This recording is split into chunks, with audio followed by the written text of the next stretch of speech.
you've never seen before in his eyes. His expression changes after a second and he smiles closely.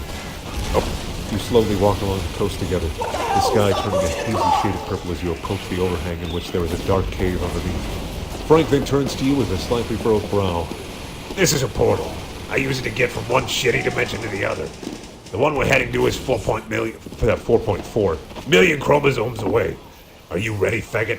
Frank asks sweetly, in a voice not his own, in a voice that the narrator can't fucking do because he's a shitty voice actor. Yes, you reply. I will always be ready when it comes to you. Frank shrugs and tugs you into a cave. You walk deeper and deeper, being consumed by the inky blackness. You only know Frank is there because the hand on your shoulder is set. Suddenly, you feel something begin to wrap around you. It doesn't feel very solid, almost like slimy, smooth tentacles. You let out a yelp as they reach into your pants. Frank shushes you.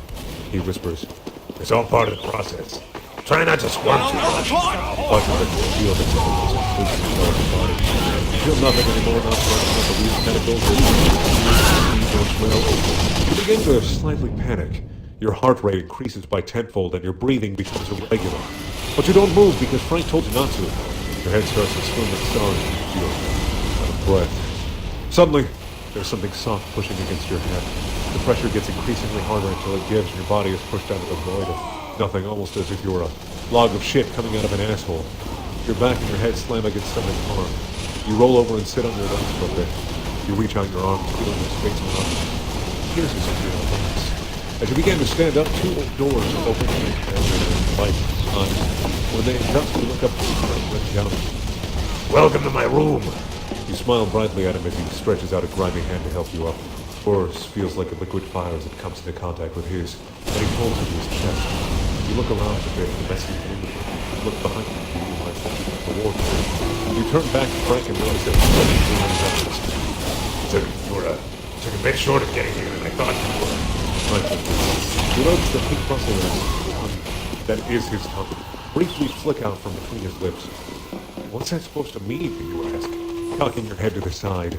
Frank chuckles and reaches up to them. Not your fingers in your head. Not his fingers in your hair. Stop pushing the He pushes car! your head down onto his Mission shoulder. ends in 60 His breath seconds. against your ear.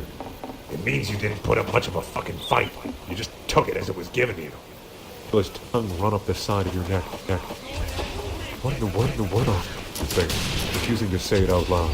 You feel it reach in your ear and run around the outside. The oddest part is you don't feel The freaking car stop! In fact, a weird tingling has made itself known in your midsection. Frank, you pull away slightly.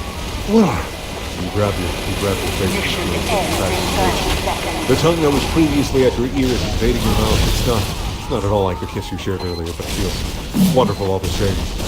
He pulls back and you look into his eyes. They're heavy-lidded and pupils are dilated, giving you the impression of cat eyes. Come with me, he mutters and walks over to a small bed shoved against the wall. You raise your eyebrows to follow him anyway.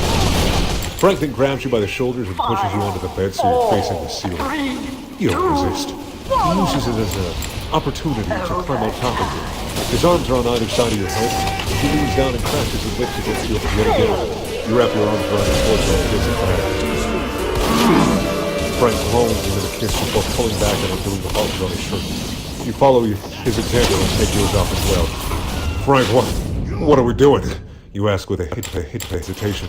A huge, nasty grin appears on his face and he gets up. Don't question it. Papa's gonna make you feel real good. I've got He another says, world well, script. he proceeds to slip the shirt off his shoulders and his hands move down to him with his boxers. Wait, Frank, I've never done this before. Your cheeks blossom into a bright shade of red, similar to a rash. He slowly slides his boxers down his legs, revealing his cock, which is similar to the size of your ring finger, as you observe. Frank! Relax, I'm not gonna hurt you. He mutters and climbs back on top of you. You feel his breath against your lips and his hand climbing up your leg. It comes to a stop when it's on the hem of your shorts. He grabs hold and begins to slide them down. You say nothing. Your genitals are now exposed, and you bashfully try to cover them as a blush spreads across your face again. You notice Frank looking down with a gleam in his eye. So you cup his face with your hands and move it to look at your face. You notice a little bit of drool pooling at the corner of his mouth, and you lean in to kiss it away. He opens his mouth and clashes your tongue together in a violent fight for dominance. He breaks the kiss after a little bit and whispers, "You're hot." He meets your lips in a kiss again, and you wrap your arms around his waist to pull him closer. With no warning, you feel something push into your hole. You cry out in surprise. Frank? Don't worry. I'm just trying to stretch you out a little before we begin, you know?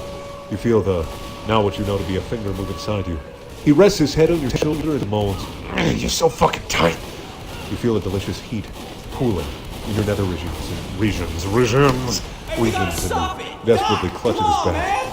Frank, please.